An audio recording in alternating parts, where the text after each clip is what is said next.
Isang matagumpay na bloodletting activity ang isinagawa sa Covered Court Camp Leon Kilat, Tanhay City, Negros Oriental. Bilang bahagi ng ika-89 na anibersaryo ng Armed Forces of the Philippines na may temang Laang Kawal at Makabagong Bayani.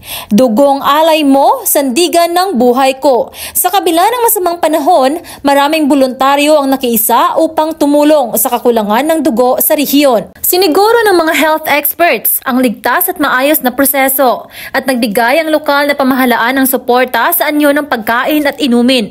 Ayon kay Dr. Wilson K. Igos, ang isang bag ng dugo ay maaaring magligtas ng 3 buhay. Para po na makatusot kayo sa requirements at makaabot sa requirements na dapat ay normal yung mga vital signs nyo, na pulse rate, yung pressure, yung blood pressure nyo, no? Pagkatapos yung timbang, isa sa pinaka-importante yung timbang. Dapat 50 kilos above. Pinuri naman ni Brigadier General Joey A. Escanillas ang diwa ng bayanihan ng komunidad na nagpakita ng simpleng paraan upang maging makabagong bayani. Sa pagtatapos ng aktibidad, pinatunayan ng lahat ng nakiisa ang diwa ng bayanihan. Isang simpleng kilos na may malaking epekto at isang patunay na kahit sino ay maaaring maging makabagong bayani.